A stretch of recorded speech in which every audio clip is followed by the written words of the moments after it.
Welcome to Dan's Talks. My guest today is Jean Shafiroff, the author of a book entitled Successful Philanthropy and How to Make a Life of What You Give. And she has her own show on LTV and has been very active in the community in providing funding for many, many things that are in need. And I want to welcome you, Jean.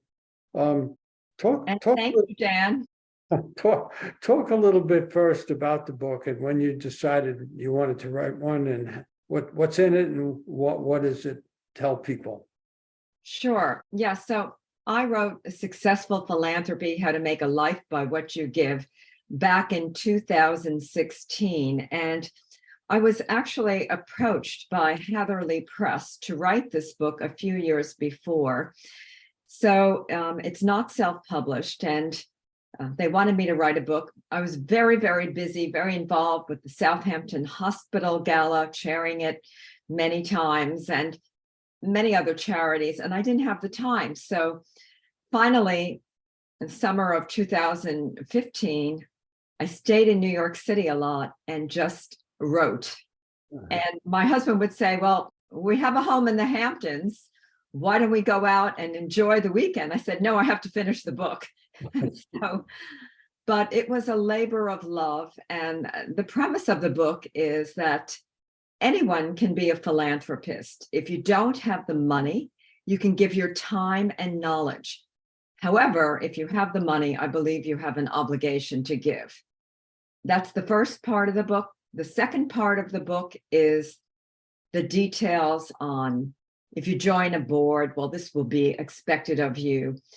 How to treat people involved in philanthropy, those you serve, those that you work with, and then your donors, and many other facts, legacy giving, and all sorts of issues, fundraising, anything that might be important to someone who's seriously interested in getting involved in philanthropy on a higher level.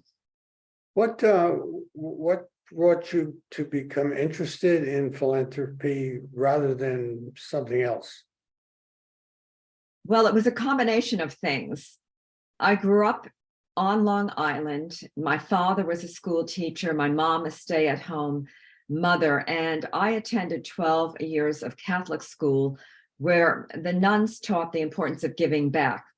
However, I will add, Dan, that all religions teach the importance of giving back. And it's not specific to one religion. And my dad was also very interested in his students and their progress, and of course, the family. My mother volunteered at our school, and we saw people around us involved in giving back. And I think that started my journey as a very young philanthropist, just getting involved in as a Girl Scout, in little things we did, and then bake sales and everything else at school. I do have an MBA from Columbia Business School, but before that, my first career was as a physical therapist. I have a BS in physical therapy from Columbia University, and I had the opportunity to work at St. Luke's Hospital, which is a real inner city hospital in New York City. And what did I learn from that? Well, most of my patients lived at or below the poverty level, and then they had serious illnesses. I realized life is not equal, and we have to do something to help others. When I went back to school for my MBA and then worked on Wall Street for a few years, I was married. A year later, I got pregnant, and my husband and I were both working very long hours. I stopped working to take care of our first child, our first daughter, and then slowly got involved in philanthropy because my husband and I both believe in it. And today I serve on 8 charity boards. I host my TV show, Successful Philanthropy. And in the next couple of years, I'm going to write a sequel to Successful Philanthropy, updated and put in more current stories. I'm also in the process of finishing up another book. So I'm busy. And Yeah. every year I chair about 8 or 9 charity galas, and then I host different charity events in my home. What are the boards you're on? I'm asking the question because I suspect it's a variety of things rather than a pinpoint one. So tell me the boards that you're on. Yes, well, first I have 4 areas of focus: healthcare, women's rights, rights of underserved population, and then animal rights. So my boards are Stony Brook, I'm sorry, Southampton Hospital Association, New York Women's Foundation, Mission Society of New York City, Casita Maria, French Heritage Society, Global Strays, American Humane, and then Southampton Animal Shelter Honorary Board. I am a Catholic, and I served on the board of the Jewish Board, which is a very large social service charity in the state of New York. I served on that for 28 years, and now I'm an honorary trustee. I feel like I left something out. I'll remember. Oh, Couture Council, the museum at FIT. That's another board I serve on. And it's all very exciting to me. Well, boards usually meet once a month, and so that takes up a lot of time on a couple of them, but nowhere near like what you've done. And while you were telling me that, I was trying to think about, go back to when you were a kid, when you were, you said you were a Girl Scout, and do you remember the first time, the first place and first thing that came into your mind that made you think about the need to help others, and in that context as a young woman, young girl? Yes, and although I grew up very middle class, we were very conscious of the fact from our teachers that there were people who had less than us and who really struggled. And I remember in school, there were collections like for pennies and nickels and quarters for underserved populations. Back then, we did not use that terminology. They said people who lived in poverty, but we were very, very young, and we had compassion. And part of what I say in my book, Successful Philanthropy, How to Make a Life by What You Give, is the following. I believe philanthropy has to be taught, not only at home, but also in schools. And how do you get people and young children involved first? The first thing you do at a very, very young age is teach them to share and to be kind to others. The next step is to get them involved in giving projects. And if the parents can get involved with their children, well, that's even more effective. And it could be a little league team, it could be almost anything, but something where children are involved in helping people and animals and the environment, any group that needs help. My question was there any one thing that came to mind that was suddenly in your mind as a young girl that made you think this was an important way to go, or was it just an accumulation of things from how you were raised? I think an accumulation of things, and then I was a good student. I liked to read, and if you read a lot, you saw there were visuals, people suffering, and that leaves an impression. I do remember in Catholic school, the nuns showing us footage of all the suffering during World War II in Nazi Germany, and it was really horrible. And I think that left an impression on all of us, because World War II and what happened in Germany was really horrific. And sadly, we have a war going on right now in the Ukraine, and I just hope it ends soon. My heart goes out to all the people who are suffering, and I think it's very important that we all get involved in helping, even though it's difficult.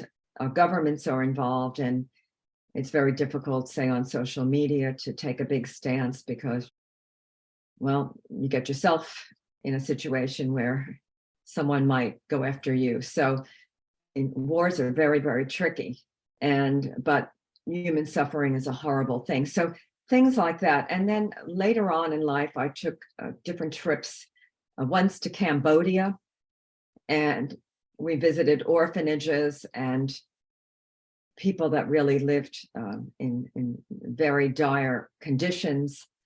I helped out there. And then my youngest daughter has a charity called Global Strays, and privately funded, we've taken trips to Nicaragua, very poor parts of Costa Rica, Colombia, where we fund animal rescue groups and education on the proper care of animals. And on those trips, we saw a lot of human suffering, and that leaves an impression that you come back to the United States and you realize we live in a complete bubble, a bubble of plenty, and it's our obligation to do something to help those in need.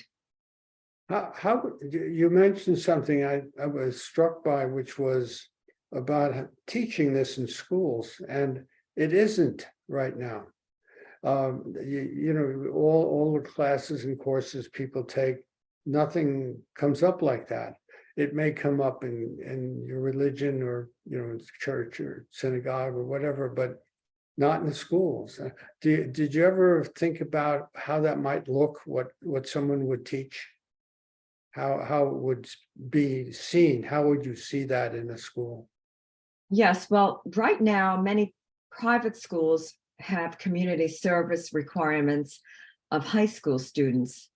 And these requirements are such that the children or the youth have to go into different situations and volunteer. I think that's very important. A few years back, I went into a public school. I was asked to go into a public school to talk to sixth graders about my book and about philanthropy. That was in New York City, and that went very, very well.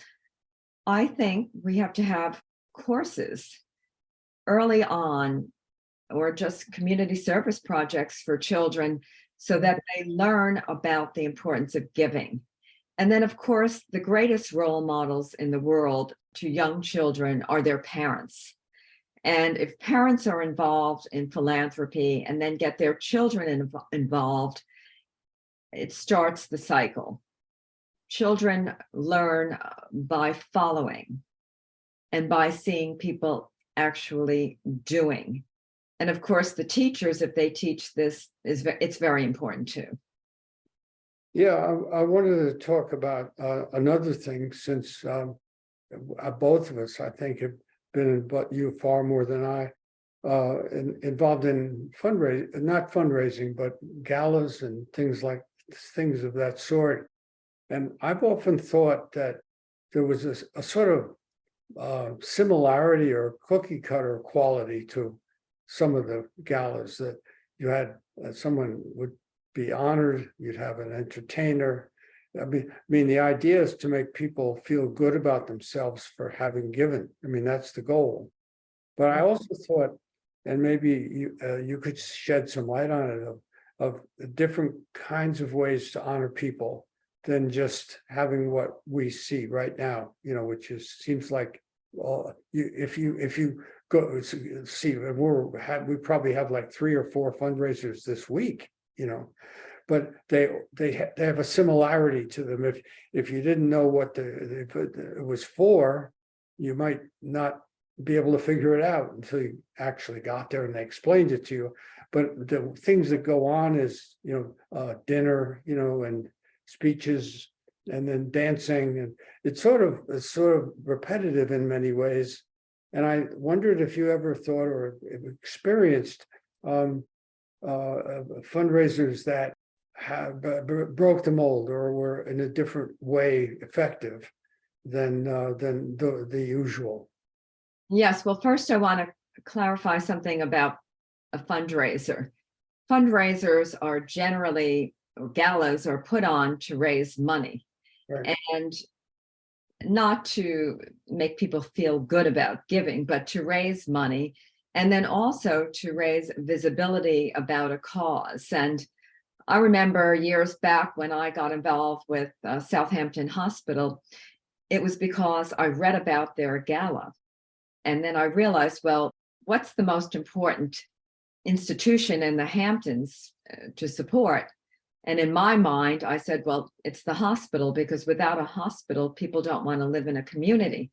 So today, Stony Brook Southampton Hospital serves the entire community. They don't turn anyone away. But getting back to other models of raising money, I've received letters from different charities where they say, instead of doing an in-person charity gala, we're just asking that you send a check, and they raise money that way. And then, of course, during the pandemic, we had many virtual galas, and charities raise money in many different ways. If they're looking to fund one particular project, they may present that big project to a few large donors and raise money that way. There may be naming opportunities. Someone can get their name on a building, or it can be the funders of a project. There are a million different ways. Well, I wouldn't say a million, but many different ways that charities raise money. And I've always been involved as a volunteer fundraiser and a donor. I don't think it's fair for me just to go out and raise money, even as a volunteer, if I myself don't give. So if I'm chairing a gala, I certainly buy a table and do much more and raise a lot of money. And tables are always at all different levels. And like anyone else, I'm not a billionaire. I'm not like Bill Gates or others. I do what I can. And I'm very grateful, and I feel very honored to be involved, because there's a beauty in giving. When you give, you feel good. And when you have resources, well, we have an obligation. And I always say, and I put this in my book, no one's going to really remember most of us for the business we created or the vacation we took. No one's going to remember us, but we are here for a purpose, and we have an obligation, and we should do what we can to help those who truly suffer, or those that don't have a voice for themselves. And I want to say that one group that we more or less neglected are people with physical disabilities and other disabilities. And I think moving forward, we need to concentrate on groups that can't really speak for themselves. That includes people and then animals. And also looking forward, I think we have to focus on our environment more and work on global warming and other problems, and even just getting rid of all the garbage in the world, and how that will affect long-term our water supplies. I agree. And I also just want to compliment you for the course you've taken. I think each of us tries to do something meaningful that would satisfy ourselves, and sometimes people succeed at that, or sometimes they don't, and then they do other things and try other ways. But you've done a wonderful thing, and I wanted to compliment you on that. And thank you very much, Dan. And I want to compliment you too, because you've done a lot. You ran Dan's paper for many, many years, and you always promoted philanthropy through the press. And I think that's very important. I also want to say something to the audiences listening. If you don't have the resources, you can become a philanthropist by volunteering. Give your time and give your knowledge, and never underestimate the value of what you can bring to the table and what you can do. And if you go to an organization, a charity, and they ignore you, well, there's another charity. There are, I don't know how many thousands of charities in the United States, but you must be treated with dignity and respect. Likewise, you also must treat others with dignity and respect. The value of life is key, and we can all give something, and in return, we feel good and we get great satisfaction. And there's great beauty in giving and helping those that need a helping hand. And I can't think of anything more fulfilling than the process of philanthropy. Well, thank you for being on the podcast. I really appreciate it, and learning more about not only what you're giving, but also giving knowledge to others to go about it themselves from the book. What do you have? Can you tell me anything about a book that you're working on? Well, you're never supposed to talk about the books you're working on, but it's in the area of motivation and uplifting people.